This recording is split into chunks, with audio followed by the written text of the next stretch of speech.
Hello my dear students, how are you. इस video में हम द्विघात समीकरण के सवाल आपको पढ़ाएंगे। तो चलिए देखते हैं वो सवाल क्या है। दो अंकों की संख्या ऐसी है कि उसके अंकों का गुणनफल 35 है। जब संख्या में 18 जोड़ा जाए तो संख्या के अंक पलट जाते हैं। संख्या ज्ञात कीजिए। तो ये हमारा सवाल है जो कि क्लास 10th का सवाल है और बहुत ही इम्पोर्टेंट है। सभी स्टूडेंट्स को इस सवाल को देखना चाहिए, पढ़ना चाहिए। तो चलिए अब देखते हैं सवाल कैसे लगेगा। तो देखिए, दो अंकों की संख्या है। दो मतलब जो संख्या है उसमें दो अंक हैं, लेकिन वो संख्या हमें पता नहीं है। ठीक है, जब उस संख्या के अंकों को गुणा करते हैं तो 35 आता है। तो प्रश्नानुसार क्या कह रहा है, कह रहा है दो अंकों की संख्या ऐसी है। तो मान लेते हैं कि वो संख्या है लेकिन हमें पता नहीं है, लेकिन उनके अंक तो हमें पता होने चाहिए। तो नहीं पता है तो माना दहाई का अंक x तथा इकाई का अंक y है। ठीक है, तो जब हमें संख्या नहीं पता है, जैसे मान लीजिए ये है 10, ठीक है, या 12 मान लीजिए, ये एक संख्या है, इसमें दो अंक हैं, एक इकाई का अंक है, ये दहाई का अंक। उसी प्रकार से इकाई का अंक y माना हमने और दहाई का अंक माना x। ठीक है, अब आगे क्या देखते हैं। तो संख्या बराबर जो संख्या आएगी उसको अभीष्ट संख्या बोलते हैं। तो वो संख्या बराबर क्या होगा, 10x प्लस वाई। अब आप पूछेंगे कि 10x क्यों कर दिए। तो किसी भी संख्या में जब मान लीजिए ये अंक 1 है ना, ये दहाई का अंक है, ये 1 है, ये 10 प्लस 2 होगा, 10 प्लस 2 इक्वल टू 12 हुआ है। तो जब 1 में 10 से गुणा करते हैं तभी तो 10 एकम 10 होता है। तो दहाई का अंक में अगर हम 10 से गुणा करते हैं तभी वो दहाई के प्लेस पर आ पाएगा। तो इसीलिए x में मैंने 10 से गुणा किया हुआ है, क्योंकि ये दहाई का अंक। अगर सैकड़ा का अंक होता तो हम 100 से गुणा करते सैकड़ा वाला अंक प्राप्त करने के लिए। तो इस तरह से ये हमारी संख्या हो जाती है। अब जो हमारी प्रथम शर्त आती है उसके अकॉर्डिंग हम देखते हैं कि वो हमारी प्रथम शर्त क्या कहती है। तो प्रथम शर्त कहती है कि उनके अंकों का गुणनफल जो है वो 35 है। तो प्रथम शर्त, संख्या ऐसी है कि उसके अंकों का गुणनफल, देखिए ये है संख्या और इसके अंक कौन कौन से, एक एक से है और दूसरा y है। तो जब दोनों अंकों को गुणा करते हैं हम, तो जैसे ये 10xy को जब हमने गुणा किया तो कितना आ गया, 35 आ गया। तो xy बराबर क्या हो जाता है, 35 हो जाता है। अब जो है इसका हम x का या y का मान निकाल लेते हैं। ठीक है, तो y का मान निकालते हैं तो y बराबर 35/x, क्योंकि x जो है उधर पक्षांतर होकर चला जाता है तो ये भाग में आ जाता है। तो इस प्रकार से हमारा ये पहला समीकरण जो है वो बन जाता है। ठीक है, अब दूसरी शर्त क्या कहती है, जब संख्या में 18 जोड़ा जाए तो संख्या के अंक पलट जाते हैं। ठीक है, तो दूसरी शर्त देखते हैं क्या कहती है। संख्या में 18 जोड़ा जाए, वो संख्या कौन सी है, वो अभीष्ट संख्या 10x प्लस वाई है। तो जब इसमें हम कितना 18 जब इसमें जोड़ देते हैं तो क्या हो जाता है, संख्या के अंक पलट जाते हैं। तो ये जो संख्या है इसके अंक पलट जाएंगे, मतलब ये y यहाँ पे आ जाएगा, x यहाँ पे आ जाता है। तो ये क्या बन जाता है, 10y प्लस x बन जाता है। अंक पलट गए, देखिए यहाँ पे क्या हुआ, 10x प्लस y है, लेकिन अंक पलटने का मतलब हुआ y x के स्थान पे आ जाएगा, x y के स्थान पे आ जाएगा। तो जब इस संख्या में 18 जोड़ दिया जाएगा तो क्या हो जाती है, संख्या के अंक पलट जाते हैं। तो देखिए जो अभीष्ट संख्या हमारी थी, जब इसमें हमने 18 जोड़ दिया तो सवाल कह रहा है जब 18 आप जोड़ दोगे तो संख्या के जो अंक हैं वो बदल जाएंगे। तो संख्या के अंक पलट गए, 10y प्लस x हो गया। ठीक है, इतना आपको समझ में आ जाए होगा। अब इसको आगे सवाल हम देखते हैं कैसे लगेगा। तो 10x प्लस वाई, ठीक है, प्लस 18, ठीक, बराबर 10y प्लस x, ऐसे कर लेते हैं। तो 10x इसको इधर पक्षांतर करेंगे तो माइनस 10y हो जाएगा, प्लस y है, इधर इसको पक्षांतर करेंगे तो सॉरी इसको ऐसे कर देते हैं, इसके पास पास में ले आते हैं ना, तो माइनस एक्स हो जाएगा, ये प्लस वाई है तो ये माइनस 10y हो जाएगा। पक्षांतर करने पर इधर 18 को पक्षांतर करेंगे तो माइनस में हो जाता है। हम जानते हैं कि अगर हम संख्याओं को पक्षांतर करते हैं तो उनका जो चिन्ह होता है, सिंबल, वो चेंज हो जाता है। यहाँ पे चेंज हो गया, ठीक है। अब क्या करते हैं, देखिए इसको इसमें से देख लेते हैं।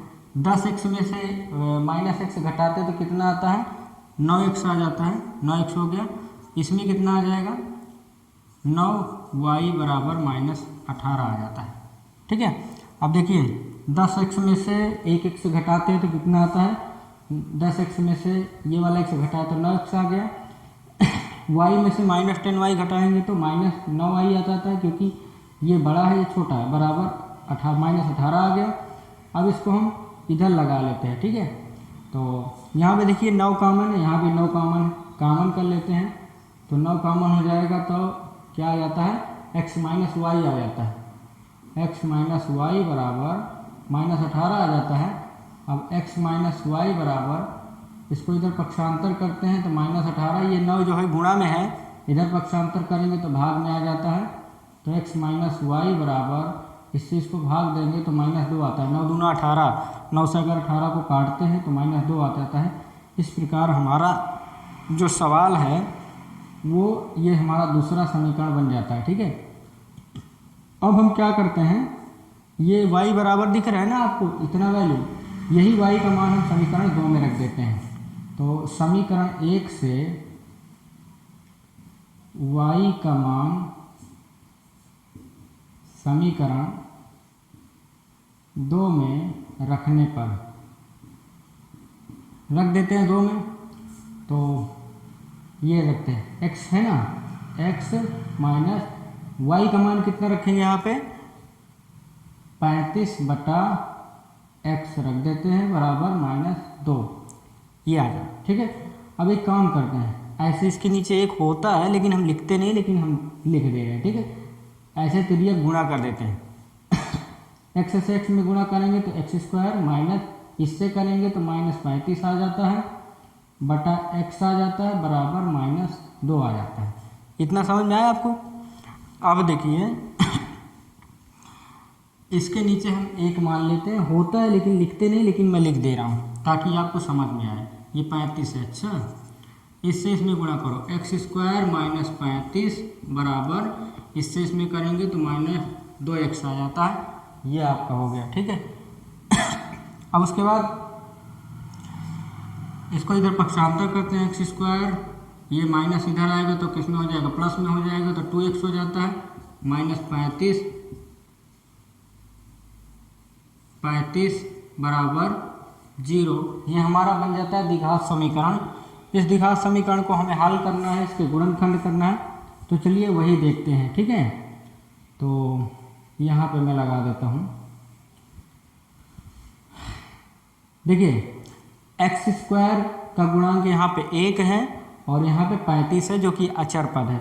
तो इसमें होता क्या है, द्विघात समीकरण के गुणनखंड में 35 को गुणा करेंगे x स्क्वायर के गुणांक 1 से, ठीक है। तो 35 एकम 35 हो जाता है, देखिए 35 एकम 35 हो जाता है। और 35 कैसे गुणनखंड करना है कि घटाने पे 2 आना चाहिए, तो 7 × 5 = 35 होता है, 7 में से 5 घटा देंगे तो 2, 7 × 5 बराबर 35 हो गया, और 7 में से 5 घटा देते हैं तो 2। तो इस प्रकार से इसका गुणनखंड हो जाता है, ठीक है। अब देखिए यहाँ पर x स्क्वायर प्लस 35 और 7 × 35, इसका वो जो गुणनखंड हो रहा है 7 × 35, 7 में 5 घटेंगे तो 2 आएगा, x माइनस 35 बराबर 0, x स्क्वायर माइनस प्लस 7 से इसमें x में गुणा करेंगे 7x हो जाता है, और प्लस माइनस माइनस 5 से x में गुणा करेंगे तो 5x हो जाता है, माइनस 35 बराबर 0।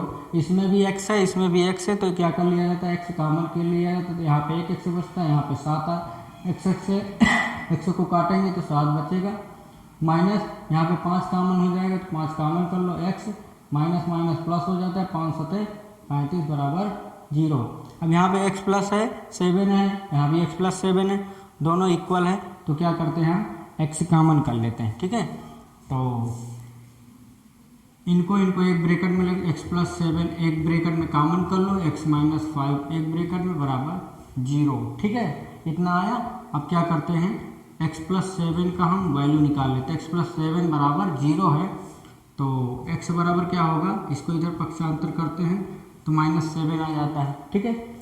और इसका x माइनस 5 बराबर 0 तो x बराबर कितना आ जाएगा 5 आ जाएगा। यहाँ पे x के दो वैल्यू निकला है, एक x बराबर -7 है, x बराबर -5 है या 5 है।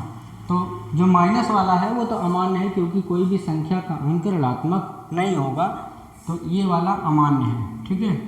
इसको हम नहीं लेंगे इसलिए अमान्य। x बराबर वैल्यू कितना निकला हमारा 5 निकला।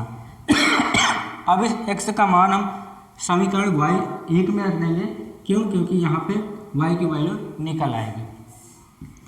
x बराबर 5 समीकरण 1 में रखने पर, तो यहाँ पर रख देते हैं।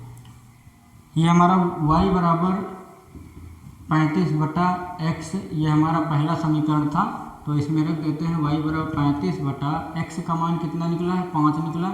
5 से इसको भाग 5 से 35 आ गया, तो y बराबर कितना आ गया 7 आ गया।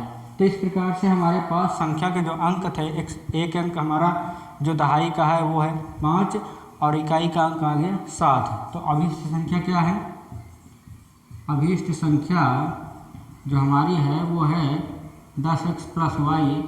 तो इसी में 10 गुणे x का मान कितना निकला है 5 निकला है, यहाँ 5 रख देते हैं। y का मान कितना निकला 7 रख देते हैं। 10 5 50 और प्लस 7 बराबर 57। तो वो जो संख्या आएगी अभिष्ट संख्या वो है 57। तो इस प्रकार से हमारे पास ये हमारा जो सवाल था, ये सवाल हमारा लग गया है। अगर आपको चलिए स्क्रीनशॉट लेना हो तो ले लीजिए, मैं हट जाता हूँ। अगर आपको हमारा सवाल समझ में आया हो तो प्लीज़ हमारे साथ बने रहें। चैनल को सब्सक्राइब नहीं किए तो प्लीज़ चैनल को सब्सक्राइब कर लें, बेल आइकन प्रेस कर लें, वीडियो को शेयर जरूर कर दें अपने फ्रेंड्स के साथ और वीडियो को लाइक करें। मिलेंगे अगले वीडियो में, तब तक के लिए जय हिंद,